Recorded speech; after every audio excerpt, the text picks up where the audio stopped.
Alkitab berita baik Markus bab 11. Ketika mendekati Yerusalem, mereka sampai ke kota Betfage dan Betania di Bukit Zaitun. Di situ, Yesus menyuruh 2 orang pengikutnya pergi terlebih dahulu. Yesus berkata kepada mereka, "Pergilah ke kampung yang di hadapan itu. Apabila kamu tiba di situ, kamu akan nampak seekor anak keldai yang terikat, yang belum pernah ditunggangi orang. Lepaskanlah dan bawalah keldai itu ke sini. Jika ada orang bertanya kepada kamu, 'Mengapa kamu melepaskan keldai ini?' katakanlah, 'Guru memerlukannya dan segera akan mengembalikannya.'" Pengikut-pengikut itu pergi dan mendapati seekor anak keldai yang terikat pada pintu sebuah rumah di pinggir jalan. Lalu mereka melepaskannya. Beberapa orang yang berdiri di situ bertanya kepada mereka, "Apa yang kamu lakukan? Mengapa kamu melepaskan keldai ini?" Mereka menjawab seperti yang diarahkan oleh Yesus. Lalu orang di situ pun membiarkan mereka pergi. Mereka membawa anak keldai itu kepada Yesus lalu mengalas punggung keldai itu dengan jubah mereka. Kemudian Yesus menungganginya. Banyak orang membentangkan jubah di atas jalan sementara yang lain mengerat dahan-dahan di ladang lalu menyelerakkannya di jalan. Orang ramai yang berjalan di hadapan dan yang mengikut di belakang mula berseru-seru, "Pujilah Allah! Diberkatilah Dia yang datang dengan nama Tuhan. Diberkatilah pemerintahannya yang akan datang. Pemerintahan Daud nenek moyang kita. Pujilah Allah." Yesus masuk ke Yerusalem lalu pergi ke rumah Tuhan sambil memandang di sekelilingnya. Tetapi kerana hari sudah petang, dia pergi bersama-sama 12 orang pengikutnya ke Betania. Esoknya, ketika mereka balik dari Betania, Yesus lapar. Dari jauh, dia nampak sebatang pokok ara yang lebat daunnya. Yesus mendekati pokok itu untuk melihat sama ada pokok itu berbuah.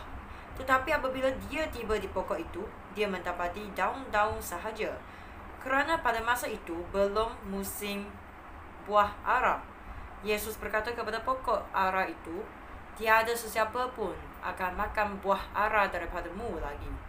Pengikut-pengikutnya mendengar kata-kata Yesus itu. Ketika mereka tiba di Yerusalem, Yesus pergi ke rumah Tuhan lalu mula mengusir semua orang yang berjual beli di situ. Dia menunggang balikkan meja para penukar wang dan bangku para penjual burung merpati. Dia tidak membenarkan orang membawa apa-apa pun melalui halaman rumah Tuhan. Kemudian dia mengajar orang ramai di situ. Dia berkata, "Di dalam Alkitab tertulis bahawa Allah berfirman, 'Rumahku akan disebut rumah tempat berdoa untuk semua bangsa,' tetapi kamu menjadikannya tempat persembunyian perompak." Para ketua imam dan guru Taurat mendengar kata-kata itu. Oleh itu, mereka mula mencari jalan untuk membunuh Yesus. Mereka takut akan dia kerana semua orang kagum mendengar ajarannya. Menjelang malam, Yesus dan pengikut-pengikutnya meninggalkan kota itu. Pada keesokan paginya, ketika mereka melewati pokok ara itu, mereka melihat pokok itu sudah mati sehingga ke akar-akarnya. Petrus teringat akan apa yang telah berlaku. Dia berkata kepada Yesus, "Guru, lihatlah, pokok ara yang guru kutuki sudah mati." Yesus menjawab, "Percayalah kepada Allah, maka kamu dapat berkata kepada bukit ini, 'Terangkatlah dan terbuanglah ke dalam laut.' Jika kamu tidak ragu-ragu, tetapi percaya bahawa apa yang kamu katakan itu akan berlaku, perkara itu pun akan dilakukan untuk kamu. Oleh itu, ingatlah, apabila kamu berdoa dan minta sesuatu, percayalah bahawa kamu telah menerimanya. Kerana apa sahaja yang kamu minta akan diberikan kepada kamu.